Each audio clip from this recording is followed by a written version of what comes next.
Assalamualaikum warahmatullahi wabarakatuh. A'udzu billahi minasyaitonir rajim. Bismillahirrahmanirrahim.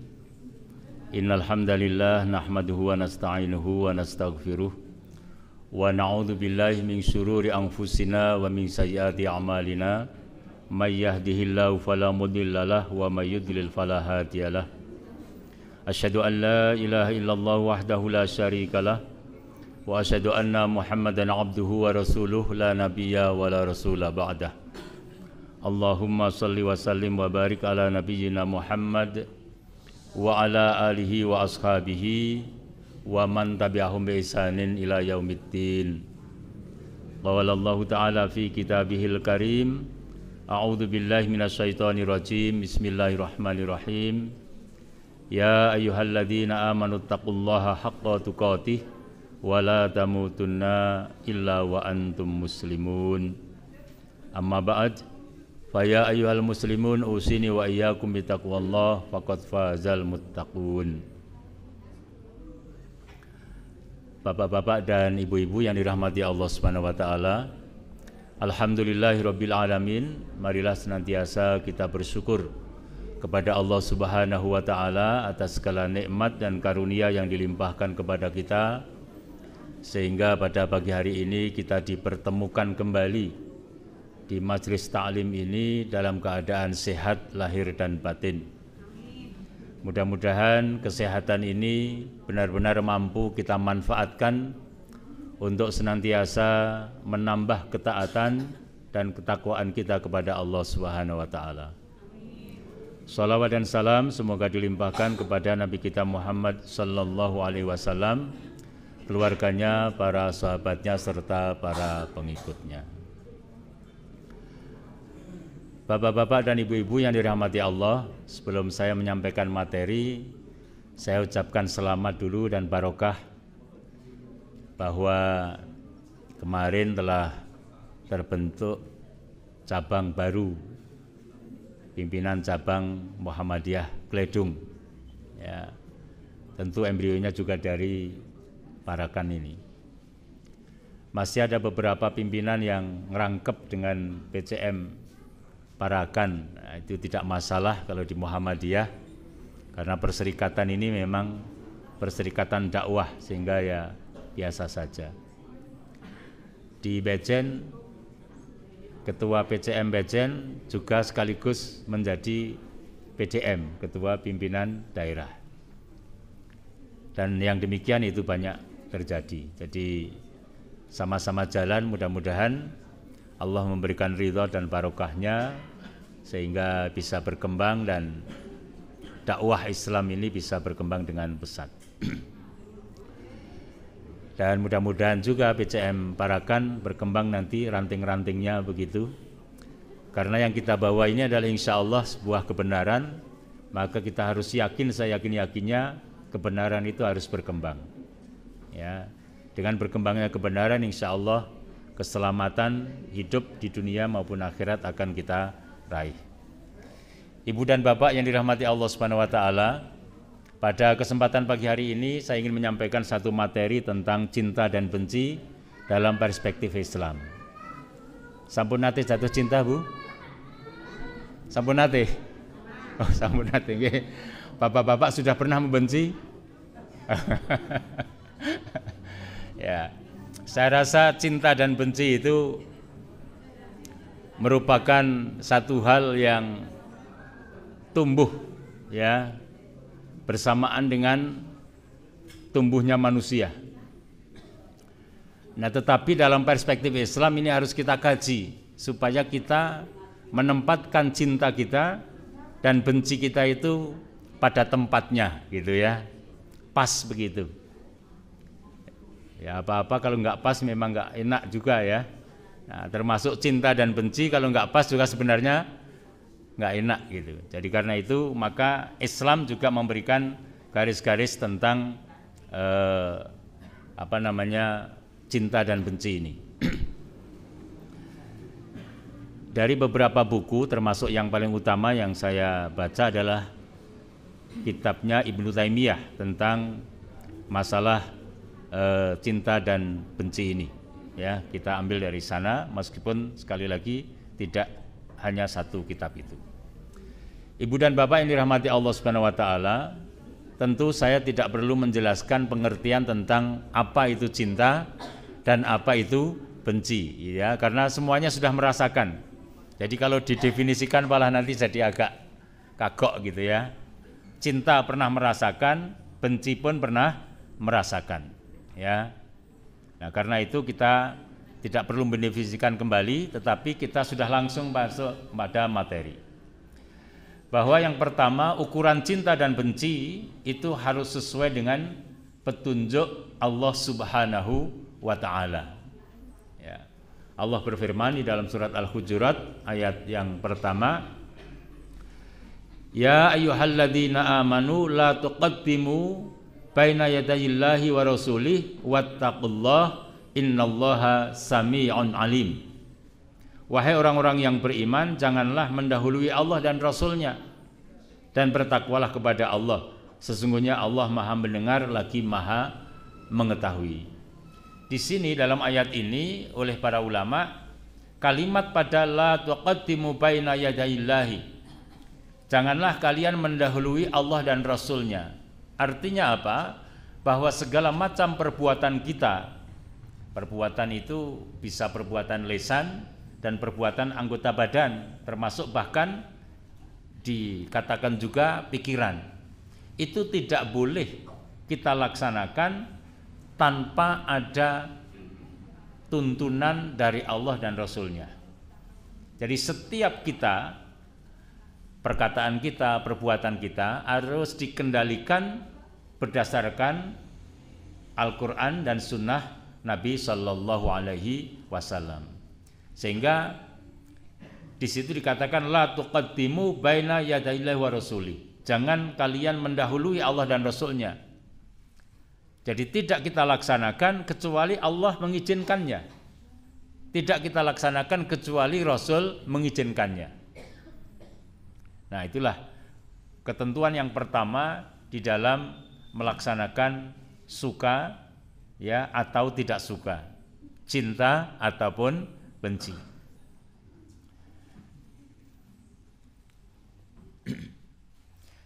Ketentuan yang kedua adalah bahwa cinta dan benci yang dalam Al-Quran itu tadi sudah kita sampaikan. Sekarang dalam sunnah seperti apa? Dalam Sunan At-Tirmidzi, Rasulullah SAW bersabda, Ausaku qural imani al-hubbu fillahi wal bughdu fillahi. Tali iman yang paling kuat adalah cinta karena Allah dan benci karena Allah. Cinta karena Allah dan benci karena Allah. Saya tidak tahu bapak-bapak, ibu-ibu dulu ketika mau menikah, cintanya karena Allah atau ya karena kecantikan, karena kegantengan gitu ya.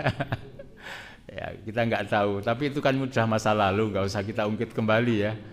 Jadi yang hari ini ke depan itu cinta kita harus kita tumbuhkan karena Allah Subhanahu wa taala.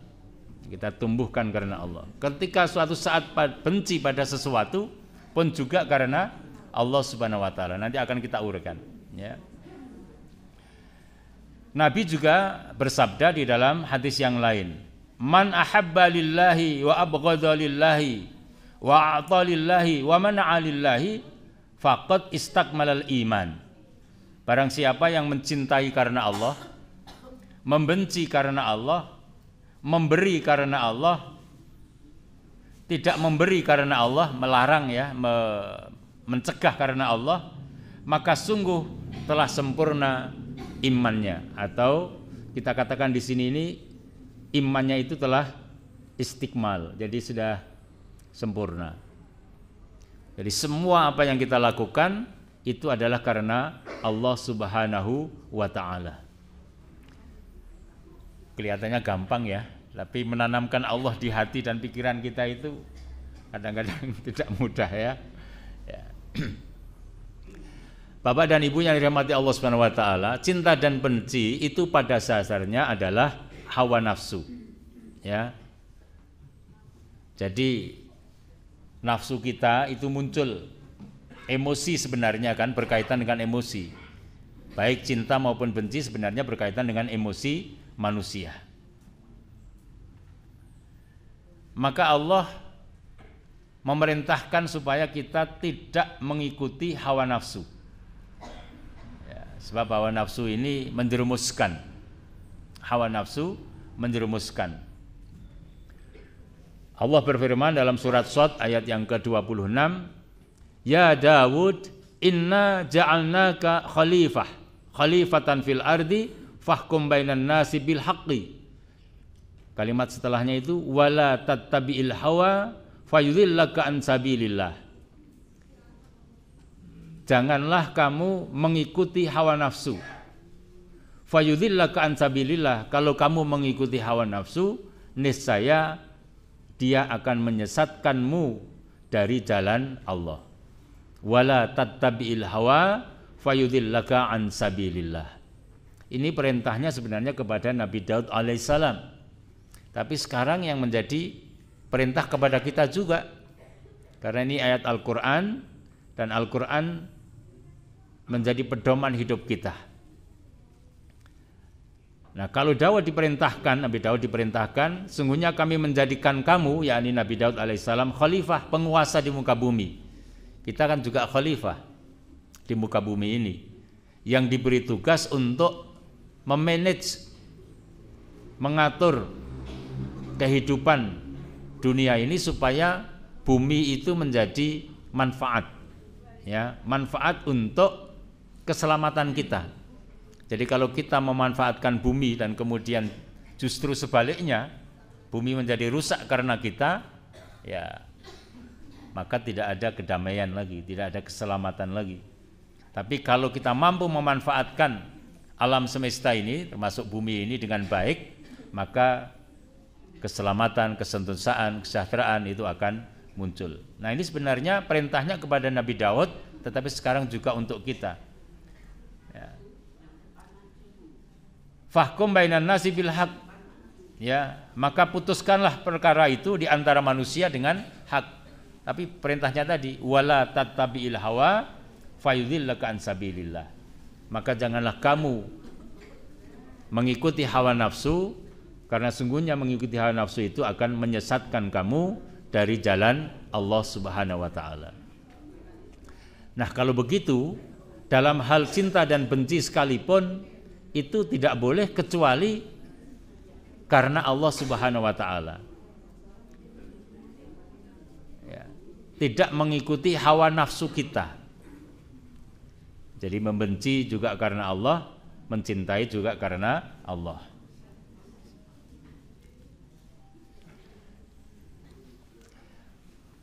Barang siapa yang mengikuti hawa nafsunya, maka sungguh dia telah tersesat dari jalan Allah. Ya, surat Al-Kahfi ayat 28 menyebutkan, wasbir nafsaka ma'al ladzina yad'una rabbahum bil ghadati wal 'ashyi yuriduna wajhahu wala ta'tu aynaka anhum turidu zinatal hayatid dunya wala tuti man aghfalna qablahu an dzikrina wattaba'a hawahu wa kana amruhu furuta. Ya. Di sini ada kita lihat satu kalimat yang penting, ya. Wattaba'a hawahu wa kana amruhu furuta, gitu ya. Jadi ada perintah, janganlah kedua matamu berpaling dari mereka karena mengharapkan perhiasan kehidupan dunia. Janganlah engkau mengikuti orang yang hatinya telah kami lalaikan dari mengingat kami serta menuruti hawa nafsunya. Ya, wattaba'a hawahu. Gitu. Orang yang mengikuti hawa nafsunya itu sebenarnya telah melampaui batas-batasnya. Nah, di sini Bapak dan Ibu, contoh-contohnya nanti apa gitu ya? mencintai karena Allah, membenci karena Allah itu seperti apa? Nanti kita akan lihat saja. Kita lanjutkan saja dulu. Yang pertama adalah bahwa ketaatan kepada Allah Subhanahu wa taala itu merupakan amal yang dicintai. Ya, ketaatan itu adalah amal yang dicintai. Nah, tentu cinta dan benci ini utamanya adalah kepada Allah Subhanahu wa taala, ya.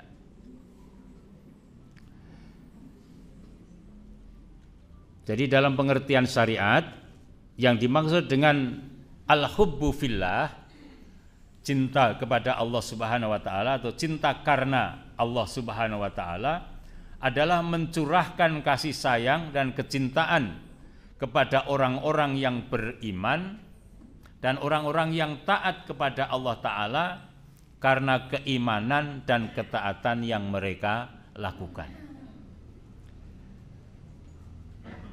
Innamal mu'minuna ikhwatun. Sesungguhnya orang-orang beriman itu bersaudara. Satu sama lain, sama-sama orang beriman itu bersaudara. Tetapi secara real, kenyataan bahwa tidak semua orang beriman itu selalu berbuat baik. Kadang-kadang terjatuh pada perbuatan yang tidak baik. Walaupun demikian, kecintaan kita terhadap sesama orang beriman itu harus ditumbuh kembangkan. Kebenciannya terhadap perbuatan ketika dia terjatuh pada ketidaktaatan, misalnya maksiat, itu yang kita benci. Ya. Jadi ini penting karena ini menjadi koridor ketika kita bergaul, ketika kita bermuamalah di dunia ini. Ya. Tentu kita semuanya setiap hari kan berinteraksi ya. Ya, kalau di rumah dengan keluarga kita, suami dengan istrinya, istrinya dengan suaminya, ibu-ibu, bapak-bapak dengan anak-anaknya, gitu kan. Berinteraksi dengan tetangga, di kantor ya mungkin berinteraksi dengan teman kantor, di masyarakat ya berinteraksi dengan masyarakat, di pasar ya dengan tetangga kiosnya, kalau di sawah ya dengan tetangga sawahnya, begitu senantiasa kita berinteraksi. Bahkan di tempat-tempat umum yang kita tidak kenal, kita juga berinteraksi. Pada saat kita berinteraksi itulah, maka sebenarnya ketentuan ini kita lakukan. Ya. Nah, ketika kita melihat perbuatan-perbuatan ketaatan kepada Allah, maka itu tumbuh kecintaan kita padanya. Tetapi ketika kita melihat hal-hal yang tidak menunjukkan ketaatan kepada Allah, bahkan pengingkaran, maka kebencian itu muncul di situ. Hanya nanti bentuk kebencian itu seperti apa? Apakah benci itu harus kemudian memukul-mukul, gitu ya? Apakah benci itu kemudian harus memerangi seperti orang berkelahi, atau bentuknya apa? Itu yang nanti kita harus pahami ya. Nah, karena kebencian itu tidak harus selalu dengan senjata. Kemaksiatan dan kemungkaran adalah amal yang dibenci. Jadi al-bughdu fillah, benci karena Allah, adalah mencurahkan ketidaksukaan dan kebencian kepada orang-orang yang mempersekutukannya. Jadi yang pertama adalah kebencian itu dialamatkan kepada bentuk-bentuk kesyirikan. Kebencian alamatnya adalah ditujukan yang pertama kepada bentuk-bentuk kesyirikan. Karena bentuk kesyirikan ini yang tidak akan diampuni oleh Allah Subhanahu wa taala. Ini yang harus kita ingat-ingat selalu ya. Dan kepada orang-orang yang keluar dari ketaatan kepadanya disebut dengan kefasikan. Jadi ada perbuatan itu perbuatan yang merupakan kesyirikan, ada perbuatan kekufuran, kemunafikan, tapi juga ada bentuk kefasikan, ketidaktaatan ya. Jadi orang yang tidak taat dalam kondisi ketika dia tidak taat itu, maka sebenarnya dia dalam kondisi kefasikan. Ya. Bermaksiat kepada Allah Subhanahu wa taala. Nah, kepada orang-orang yang keluar dari ketaatan kepadanya dikarenakan mereka telah melakukan perbuatan yang mendatangkan kemarahan dan kebencian Allah. Meskipun mereka itu adalah orang-orang yang dekat dengan hubungan kita. Bisa jadi kan keluarga gitu kan. Bisa jadi karena tidak semua keluarga itu, bahkan di dalam satu keluarga ada yang kadang-kadang beragama lain. Ya, tidak semuanya beragama Islam. Lantas bagaimana hubungannya itu nanti? Nah, itu yang perlu kita kaji supaya kita benar menempatkan kebencian dan menempatkan rasa cinta dalam hal apa. Ini nanti kita sampaikan. Nah, Ibu dan Bapak, ini sudah sampai di sini gini. Insya Allah gini agak lebih jelas ya. 3 kelompok manusia yang wajib dicintai dan dibenci. Yang pertama, orang-orang yang kepadanya patut dicurahkan segenap perasaan kasih sayang dan kecintaan secara utuh adalah mereka yang beriman kepada Allah dan Rasul-Nya. Ini pertama. Jadi kecintaan kita yang paling utama adalah kepada mereka yang benar-benar beriman kepada Allah Subhanahu wa taala dan mereka taat. Ini kecintaan yang harus kita lakukan. Jadi dimanapun ketika kita ketemu sesama orang beriman dan dia orang-orang yang taat, maka kecintaan kita kepada mereka itu harus tumbuh. Ya, bagaimana menumbuhkannya nanti kita sampaikan, mudah-mudahan sampai ya.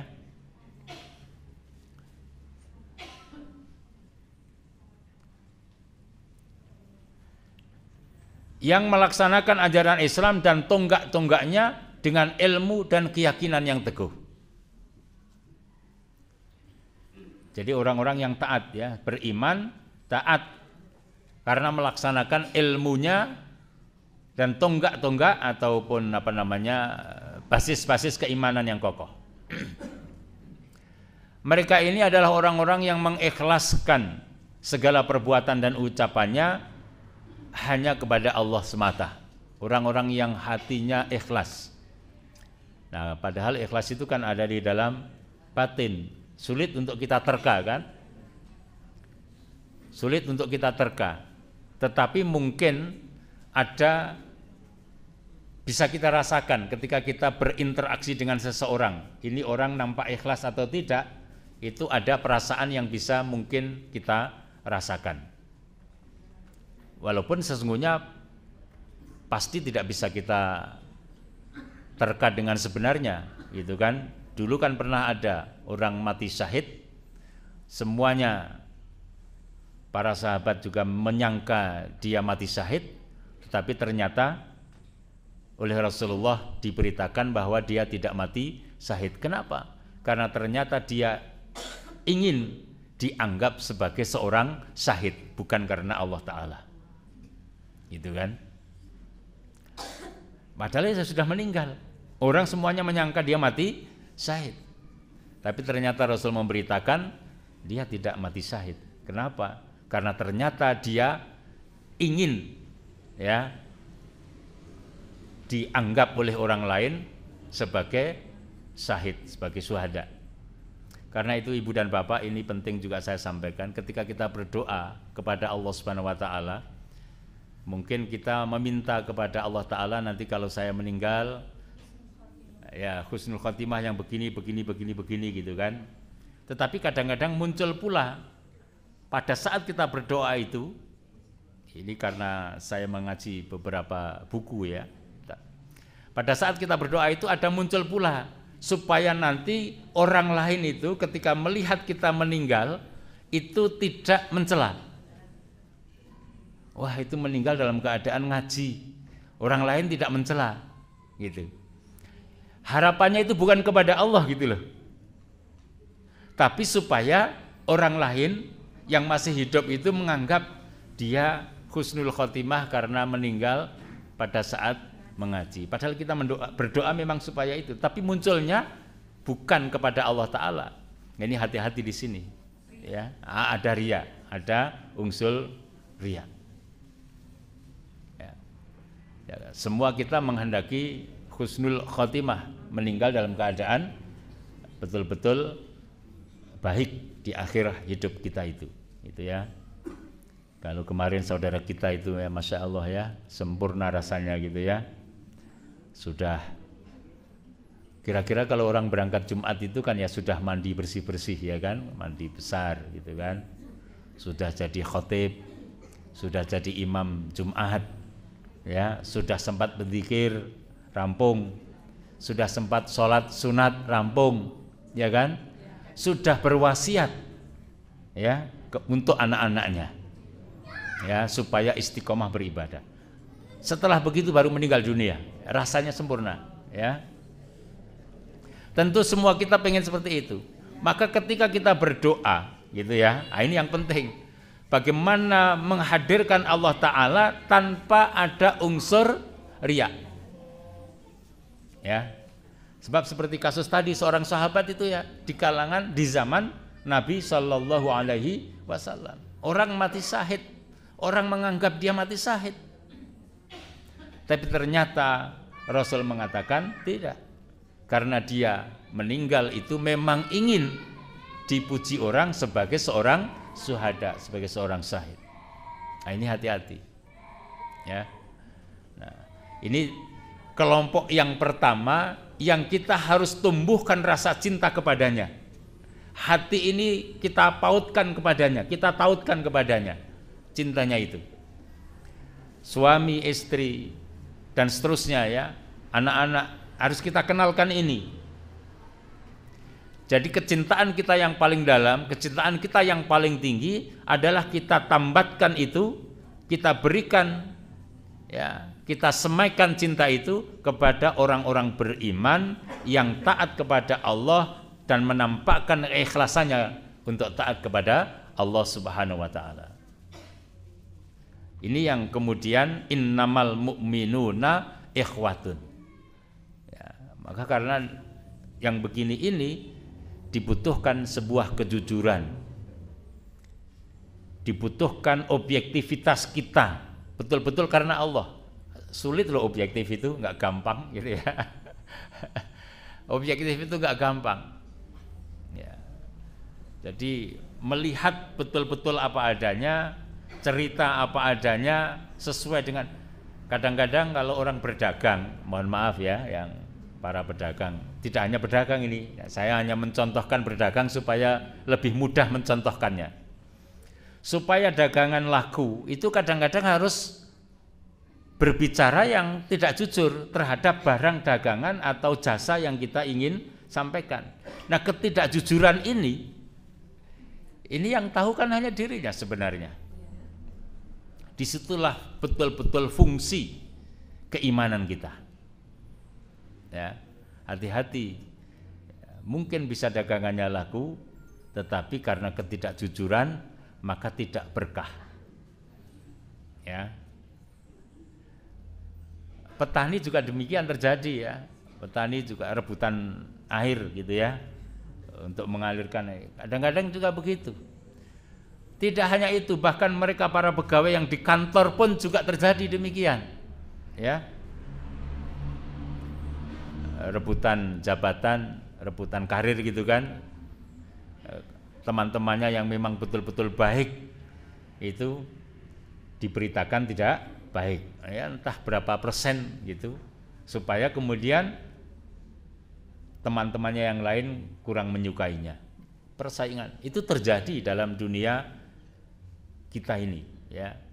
Nah, itu di mana-mana, di sektor apa saja, ya di perniagaan, ya di pertanian, ya di perusahaan-perusahaan, di kantor ya, itu macam-macam terjadi.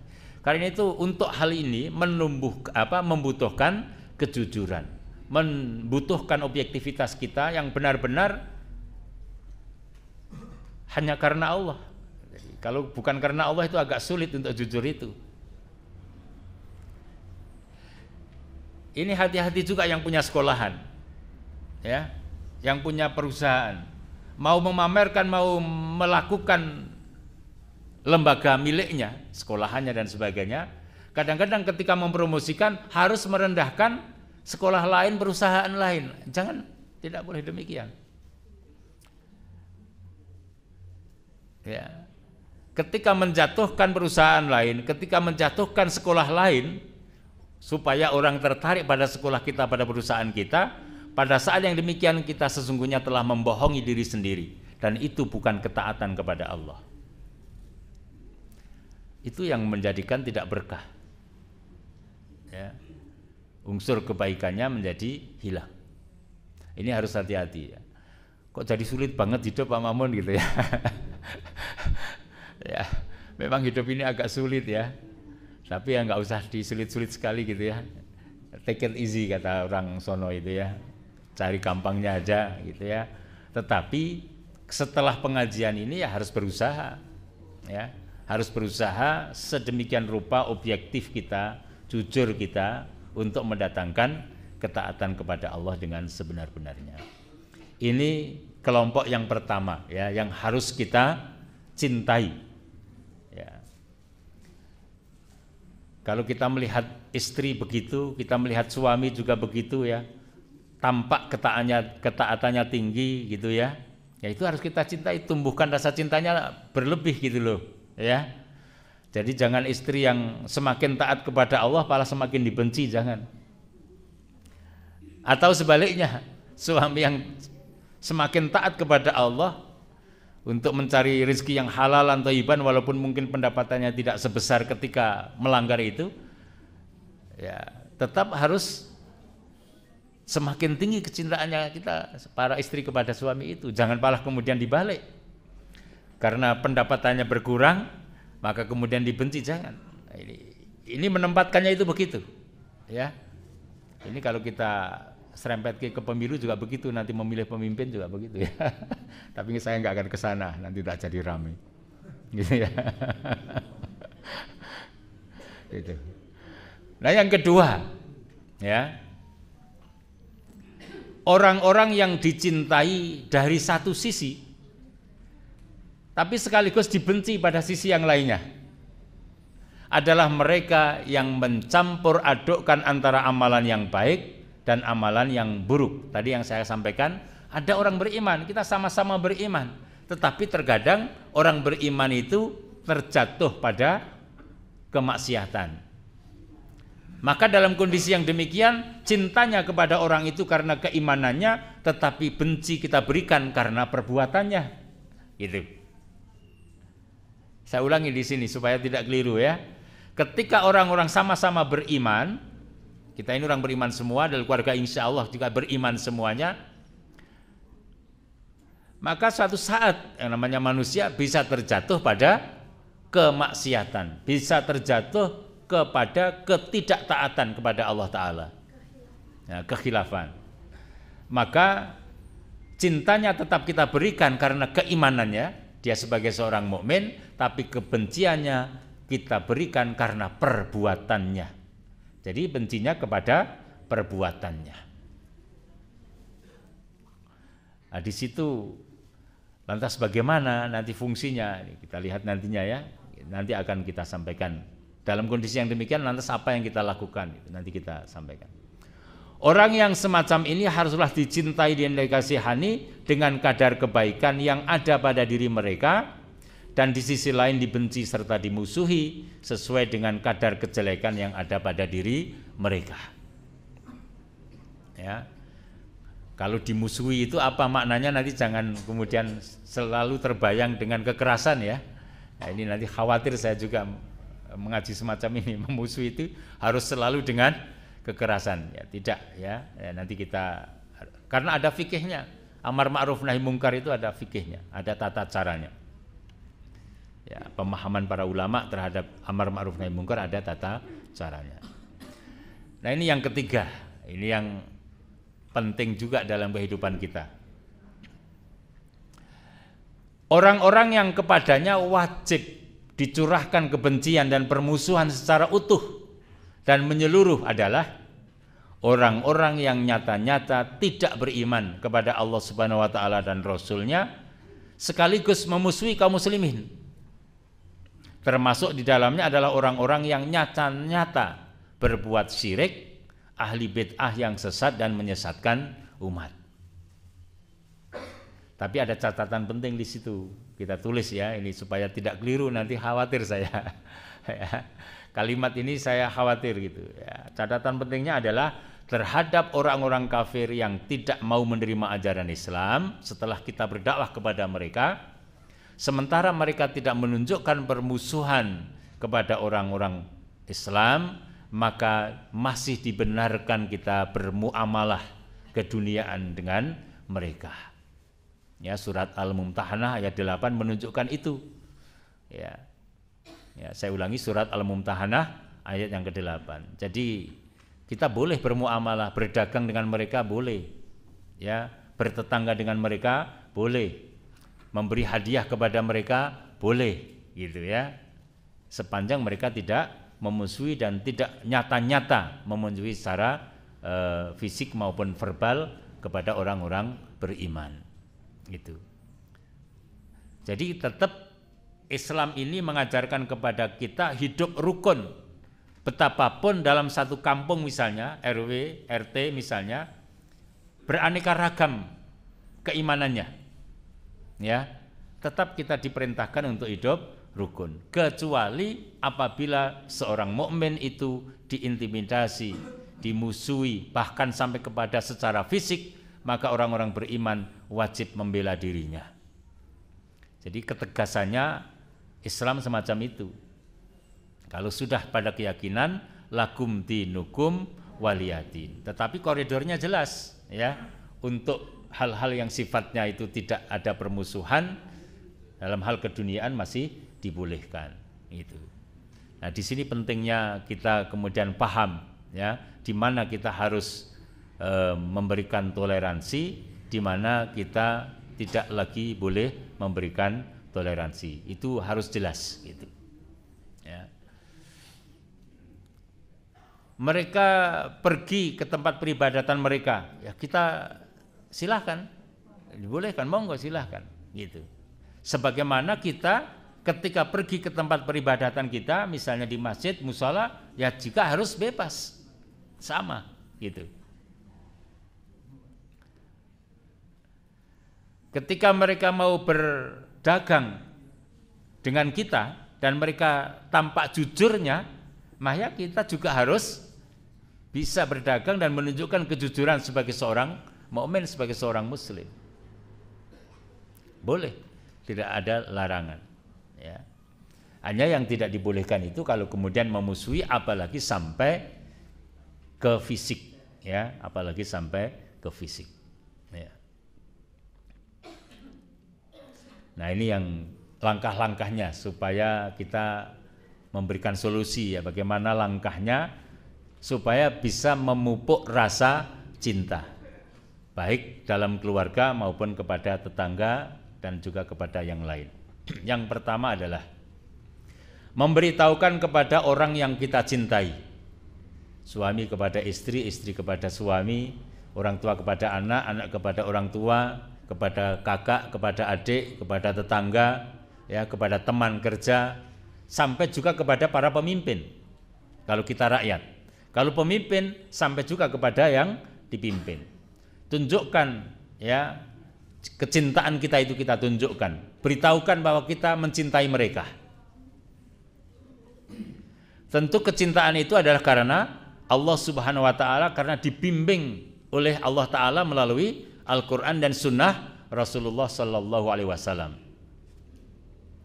Rasulullah Sallallahu Alaihi Wasallam bersabda, apabila ada seorang dari kalian mencintai temannya, hendaklah dia datangi rumahnya.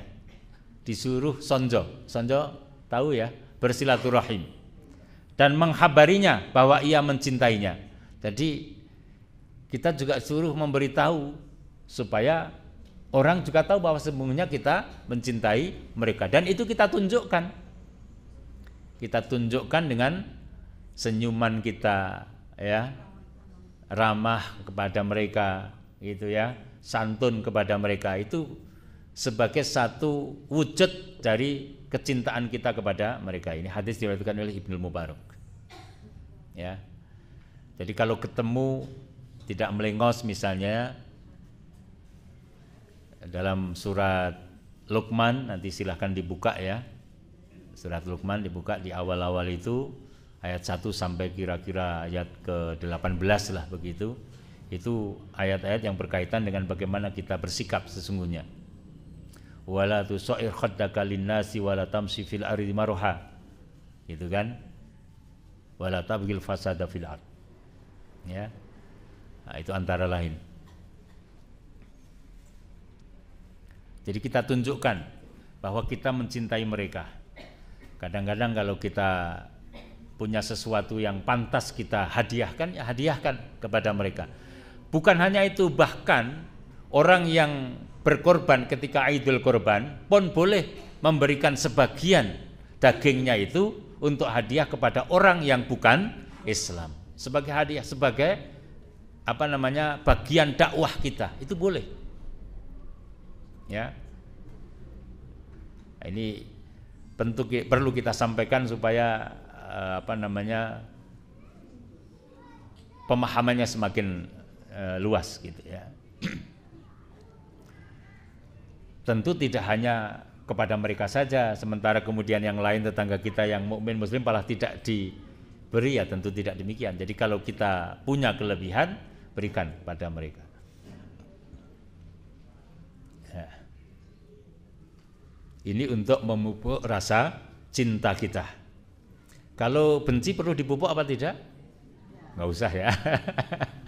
Nggak usah ya. Ya, saya khawatir nanti diminta bagaimana upaya untuk memupuk rasa benci begitu kan. Ya, sebelum bertanya sudah saya jawab di situ. Untuk kebencian nggak perlu dipupuk. Yang kita pupuk adalah kecintaan kita, rasa cinta kita, gitu ya. Yang kedua untuk memupuk cinta itu, ya, kita diminta untuk mengajarkan agar kita saling memberi hadiah, saling berkunjung untuk meningkatkan rasa cinta antara orang mukmin dengan mukmin lainnya, bahkan kepada orang yang tidak mukmin sekalipun. Tapi niatnya kita kepada orang tidak mukmin itu ada unsur berdakwah. Berdakwah itu tidak harus kemudian memberikan lafal-lafal dakwah, tapi kita hadir, memberikan senyuman, kita memberikan perhatian. Ketika orang itu sakit, kemudian kita hadir, menjenguk, bahkan memberikan hadiah. Nah, itu sudah bentuk, dan itu sudah bagian dari dakwah. Tetapi niatnya harus lurus, karena niatnya kan lillahi ta'ala. Ya, jangan supaya diwah. Nah, kalau supaya diwah ya enggak sukses itu nanti ya. Mungkin sukses diwah oleh orang lain, tetapi di hadapan Allah tidak ada nilai, gitu ya. Nah,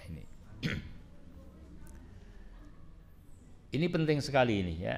Ini penting karena dakwah itu sangat luas, cakupannya itu sangat luas.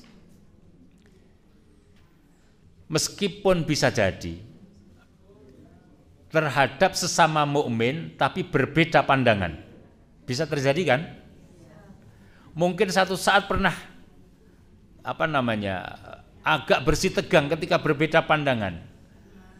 Ya, karena yang demikian itu kadang-kadang muncul kebencian kita. Tidak boleh. Sebagai orang beriman yang benar-benar taat kepada Allah, kebencian yang semacam itu harus kita hilangkan. Ini kalau kita mau memfungsikan sarana dakwah betul.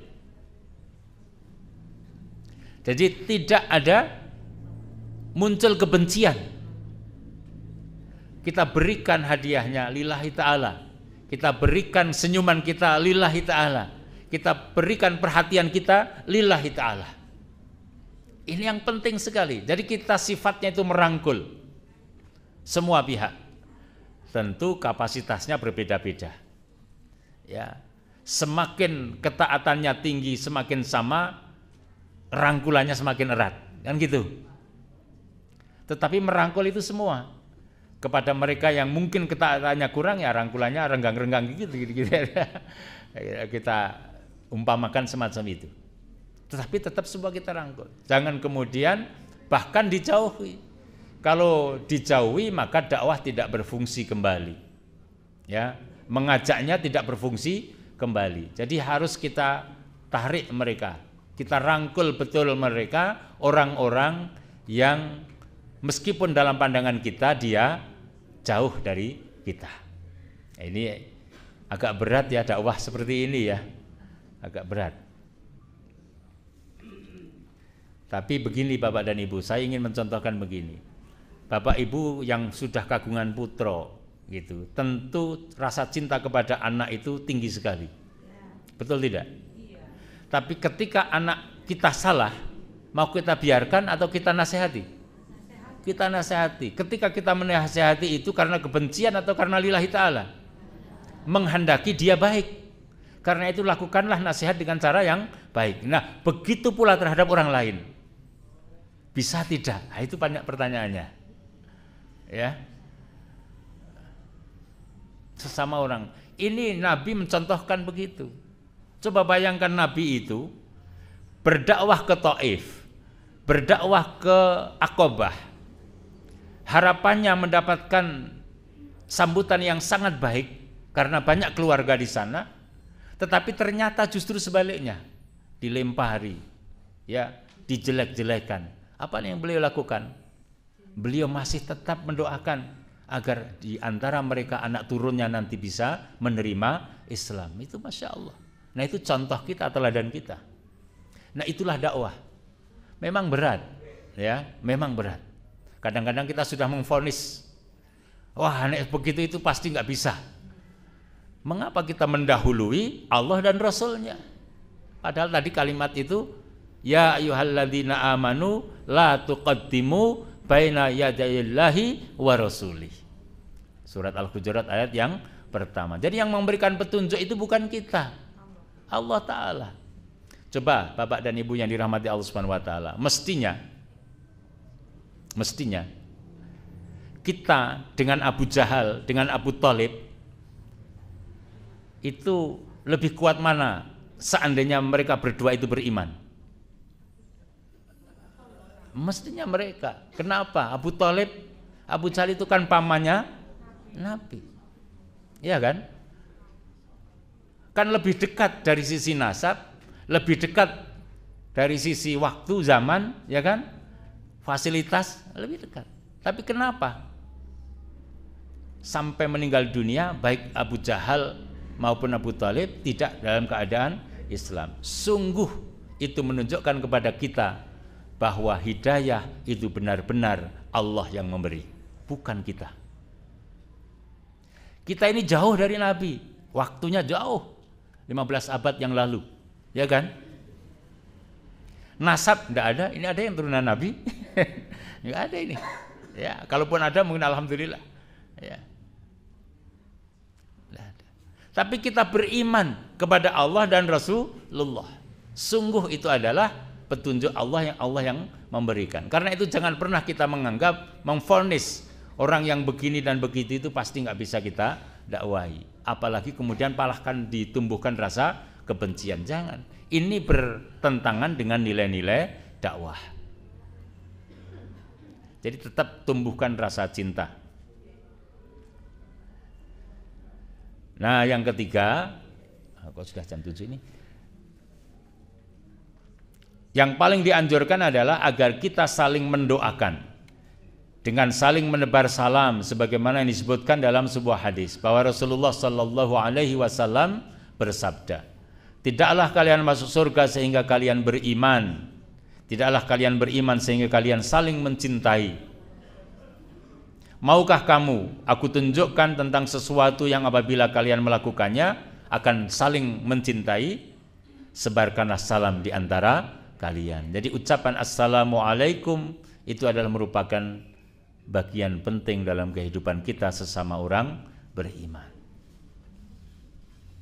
Ya. Tidak hanya salam saja, tapi doakanlah. Ini Bapak dan Ibu, doakanlah tetangga-tetangga kita, saudara-saudara kita, teman-teman kita yang jauh, yang mungkin lama tidak ketemu, tapi kita masih ingat. Doakan mereka tanpa memberitahukan kepada mereka. Pada saat kita mendoakan mereka kebaikan-kebaikan, maka pada saat yang demikian itu pula malaikat juga mendoakan untuk kita. Ya, tetangga kita yang sedang sakit, bahkan mungkin tidak sembuh-sembuh, kita doakan di tengah malam, ya Allah sembuhkanlah dia, sembuhkanlah dia. saudara kita. Soal sembuh atau tidak itu bukan urusan kita. Kan Allah yang memberi kesembuhan atau tidak itu. Tapi bahwa kewajiban kita itu sudah kita tunaikan. Dan pada saat kita mendoakan itu, maka malaikat juga mendoakan. Ada mungkin saudara kita, teman kita yang dalam kesulitan. Kesulitan itu bisa macam-macam, bisa hutang, ya kan? Bisa kesulitan karena anaknya nggak bisa dibimbing. Ada kesulitan macam-macam. Kita doakan, ya Allah, saudara kami ini masih dalam kesulitan. Ini dan ini dan ini. Sebutkan kepada Allah Ta'ala. Mudahkanlah urusannya, ya Allah. Uraikanlah kehidupannya menjadi baik. Doakan kita. Ya, tidak usah kemudian mengharap dia pasti karena doa saya masih terurai masalahnya. Jangan pernah mengharap begitu, kayak jadi pahlawan saja. Nggak usah. Ya sudah, kita kewajiban itu kita tunaikan. Nanti Allah yang akan menguraikan. Ya, Allah yang akan menguraikan. Seandainya terurai, kita juga tidak perlu memberitahu. Sudah selesai hutangnya. Kebinganannya tak tungak ke aku. Enggak usah. Biar dia selesai, alhamdulillah, karena Allah telah menyelesaikan persoalannya. Kita juga akan diselesaikan oleh Allah Ta'ala. Malaikat pasti dengar, Allah pasti mendengar, dan pasti memberikan kebaikan kepada kita. Itulah yang kita lakukan, pendekatan-pendekatan ini. Ini kelihatannya sepele-sepele, tapi ini diperlukan dalam kehidupan kita. Sangat diperlukan dalam kehidupan kita. Karena itu ibu dan bapak yang dirahmati Allah Subhanahu wa Ta'ala, untuk mewujudkan rasa cinta dan benci itu berarti amar ma'ruf nahi mungkar itu harus selalu ada. Amar ma'ruf nahi mungkar harus selalu ada. Itulah kehadiran Muhammadiyah sebagai sebuah perserikatan untuk selalu beramar ma'ruf nahi mungkar. Dan itu dilakukan bukan karena kebencian, tapi itu dilakukan karena kecintaan kita. Termasuk terhadap negara ini, termasuk kepada para pemimpin ini, pemimpin negeri ini. Ya. Pernah mendoakan para pemimpin, para menteri, pernah didoakan? Kenal sama menterinya saja tidak gitu. Beda dengan dulu suruh menghafal ya. Ya. Kalau nyata-nyata dia zalim, bagaimana Pak Ma'mun? Kalau nyata-nyata dia zalim, bagaimana? Ya, ada doa itu kan, supaya wala tazidid zalimina illa tabaro, gitu kan? Ya, dengan kau tambahkan kepada orang yang zalim itu kecuali tabaro, kecuali kehancuran. Tapi yang kita bencikan kezalimannya, ya kan? Bukan orangnya. Kalau selagi dia orang beriman, kita masih sempat untuk mendoakan supaya Allah memberikan petunjuk, itu lebih baik. Itu lebih baik. Ya. Dan ketika para pemimpin kita itu tidak zalim karena mendapat petunjuk Allah, maka yang dapat keuntungan adalah kita, rakyatnya. Begitu pula dalam keluarga. Ada bapak-bapak yang zalim, Bu? Kalau ada gitu ya, doakan gitu ya. Mudah-mudahan tidak sih, semuanya baik-baik saja. Ini ya, di dalam surat Hud ayat yang ke-7 Allah berfirman di sini. Yang saya tulis merah itu. Ya. Liyabluwakum ayyukum ahsanu amala. Jadi beramar ma'ruf nahi mungkar kita laksanakan supaya semuanya itu berbondong-bondong untuk berbuat kebaikan. Ya, liyabluwakum ayyukum ahsanu amala. Ya, dia menguji untuk mengetahui siapa di antara kalian yang paling baik perbuatannya. Dalam surat Tabarok juga demikian ya, liyabluwahum ayyuhum ahsanu amala. Ya, itu untuk menguji siapa di antara mereka orang-orang yang paling baik amal perbuatannya. Jadi di dunia ini ya berkompetisi satu sama lain ya, berkompetisi untuk mencari yang terbaik di sisi Allah Subhanahu wa Ta'ala. Kita harapkan juga surganya pun nanti surga yang paling baik untuk kita, gitu kan. Amin ya rabbal alamin. Demikian insya Allah ya. Nah, kemudian yang terakhir ini perkataan Fudail bin Iyad, beliau berkata bahwa suatu amal yang ikhlas namun tidak benar, maka amal tersebut tidak akan diterima Allah Subhanahu wa taala sampai amal itu lahir dari keikhlasan dan kebenaran sekaligus. Jadi amal amar ma'ruf nahi mungkar itu harus ditujukan kepada Allah dan dilaksanakan berdasarkan sunnah. Jadi ada dua syarat untuk diterima, yaitu ikhlas kepada Allah dan diamalkan berdasarkan sunnah Nabi Muhammad sallallahu alaihi wasallam. Demikian, kurang dan lebihnya mohon maaf. Semoga bermanfaat ya fid dini wad dunya wal akhirah. Subhanakallahumma wa bihamdika asyhadu an la ilaha illa anta astaghfiruka wa atubu ilaik. Walhamdulillahirabbil alamin. Assalamualaikum warahmatullahi wabarakatuh.